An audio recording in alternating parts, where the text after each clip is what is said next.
आखिर क्यों अमेरिका ने जापान के दो शहर हिरोशिमा और नागासाकी पे परमाणु हमला किया। इस हमले में लोगों को सोचने तक की मोहलत नहीं मिली। पल भर में लोग राख बनकर रह गए। जो लोग इस हमले से बच गए उन्हें कौन सी परेशानियों का सामना करना पड़ा। क्या आज भी जापान में लोग अपाहिज पैदा होते हैं, और क्या आज भी जापान में उन चीज़ों को प्रिजर्व करके रखा हुआ है जो उस हमले की याद दिलाती हैं। ये दुनिया के पहले शहर हैं जहाँ पर न्यूक्लियर अटैक हुआ। तो आइए इस वीडियो के माध्यम से हम देखेंगे कि न्यूक्लियर अटैक किस हद तक तबाही मचा सकता है। जैसे लोगों की परछाइयाँ दीवारों पर छपी रह गई, बच्चों के टिफ़िन, बोतल, खिलौने आज भी म्यूजियम में रखे हुए हैं। न जाने कितने बच्चे, बड़ों और बूढ़ों ने अपनी जान गंवाई थी। बॉम्बिंग के रेडिएशन से हुई साइड इफेक्ट तो बहुत सालों तक उस शहर में रही थी। बात है 1939 की, जब सेकेंड वर्ल्ड वॉर शुरू हुआ था, जिसमें दो बड़ी एलायंस ने भाग लिया। एक तरफ एक्सिस पावर, जिसमें इटली, जर्मनी और जापान जैसे देश शामिल थे, और दूसरी एलाइड पावर, जिसमें ब्रिटेन, यूएस और सोवियत यूनियन जैसे देश शामिल थे। यूएसए ने देखा कि एक तरफ हिटलर है जो यूरोप के एक के बाद एक देश के खिलाफ जंग छेड़े जा रहा है और उन पे कब्जे किए जा रहा है, और दूसरी तरफ जापान भी एशिया में यह सब करने जा रहा था। अब अमेरिका उन सब चीज़ों को भेजना बंद कर देता जिन्हें जापान इंपोर्ट कराता था अमेरिका से, जिसमें स्टील, आयरन और कॉपर शामिल थे। अमेरिका को लगा कि अब जापान शांत बैठ जाएगा, लेकिन ऐसा कुछ भी नहीं हुआ। अब रेस्पॉन्स में अमेरिका तेल बेचना बंद कर देता है, जिसकी जापान को सबसे ज़्यादा ज़रूरत थी। 80% तक ऑयल जापान में अमेरिका से आता था। फिर अमेरिका ने शर्त रखी कि जब तक तुम चीन के उन हिस्सों से बाहर नहीं निकलोगे जिन पे तुमने कब्जा किया है, और जर्मनी और इटली के साथ बनाई एलायंस से बाहर नहीं निकलोगे, तब तक तुम्हें कुछ भी एक्सपोर्ट नहीं किया जाएगा। परंतु जापान का सपना था कि वो आसपास के देशों पर कब्जा करके नया एशिया बनाएगा। अब अगर जापान समझौता करता तो उसका ग्रेटर एशिया बनाने का सपना सपना ही रह जाता, और फिर जापान इस समझौते के लिए राजी नहीं हुआ। अब जापान ने उन देशों पर कब्जा करने की सोची जहां तेल और बाकी रिसोर्स उपलब्ध हैं, जिसमें इंडोनेशिया जो डच के कब्जे में था, मलेशिया जो ब्रिटेन के कब्जे में था, और फिलीपींस भी शामिल थे। फिलीपींस को अमेरिका ने ऑक्यूपाई कर रखा था। डच और ब्रिटेन से अमेरिका के काफ़ी अच्छे संबंध थे, और अगर जापान ऐसा करता तो उसे भारी नुकसान उठाना पड़ता, परंतु जापान ने ऐसा ही किया। जापान ने सोचा कि अमेरिका हमसे ज़्यादा ताकतवर है, इससे हम कभी जीत ही नहीं सकते, परंतु अगर हम छुपके से इसके मिलिट्री बेस पर हमला करें, इसके टैंक व विमान वगैरह को उड़ा डालें, तो कैसे ये हम पे अटैक करेगा। इसी सोच को आगे बढ़ाते हुए 7 दिसंबर 1941 को जापान यूएसए के पर्ल हार्बर पे अटैक कर देता है।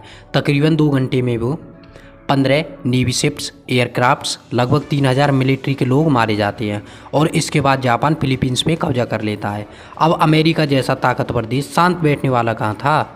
उसने जापान पे परमाणु हमले के बारे में सोच लिया, जिसका हाल ही में उसने सफलतापूर्वक परीक्षण किया था।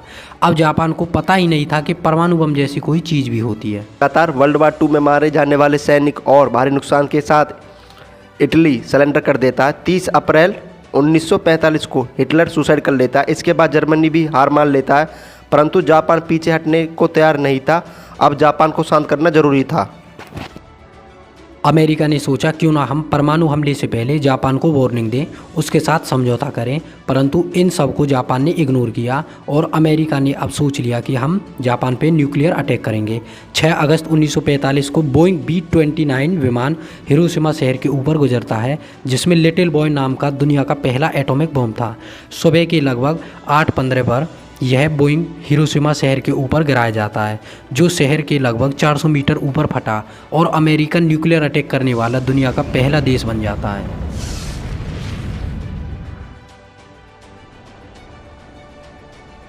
उस दिन हिरोशिमा में जो लोग मौजूद थे वो बताते हैं कि उन्हें इतनी तेज़ रोशनी दिखाई दी कि बहुत से लोग परमानेंट अंधे हो गए। उसके बाद इतनी तेज़ धमाके की आवाज़ से लोगों के कानों के पर्दे भी फट गए। फिर टेम्परेचर इतना इंक्रीज हो गया कि लोग खड़े ही खड़े वेपराइज हो गए, और लोगों की परछाई वहीं रह गई। ब्लास्ट इतना भयंकर था कि लोगों को सोचने तक की मोहलत नहीं मिली। और आखिर हुआ तो ये हुआ क्या। लगभग 70% बिल्डिंग्स डिस्ट्रॉय हो गई। शहर तो बस नाम का ही रह गया। जो लोग बच गए उन्हें समझ ही नहीं आया आखिर ये उनके साथ क्या हो गया है। प्यास के कारण भी लोग तड़पने लगे, इधर उधर भागने लगे। ब्लास्ट के कुछ समय बाद बारिश हुई। लोगों को लगा अच्छी खबर है, परंतु यह काले रंग की ग्रीस थी जो ब्लास्टिंग का ही परिणाम था।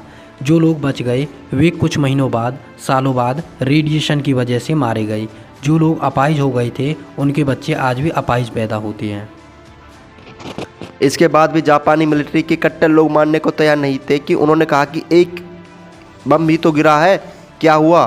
फिर 9 अगस्त 1945 को सुबह के 11 बजे बोइंग B-2 विमान एक और बम गिरा देता है जापान के एक और शहर नागासाकी पे। यह बम बहुत बड़ा था जिसका नाम फैट मैन था। पूरी तरह से डिस्ट्रॉय कर देती हैं। इन दोनों बॉम्बिंग में लगभग 2 लाख लोग मारे गए। अब जापान के पास सरेंडर करने के अलावा कोई और रास्ता नहीं था। आखिरकार अमेरिका ने जापान को घुटनों के बल ला खड़ा किया और अमेरिका वार्निंग दे चुका था कि वो एक एक करके सभी शहरों पे बम गिराता रहेगा। एंडिंग में मैं बस यही बात कहूँगा कि क्या आखिर में ये न्यूक्लियर अटैक ज़रूरी था? उन लोगों का क्या कसूर था जिन्हें ये सब झेलना पड़ा? क्या अमेरिका का न्यूक्लियर अटैक का डिसीजन सही था?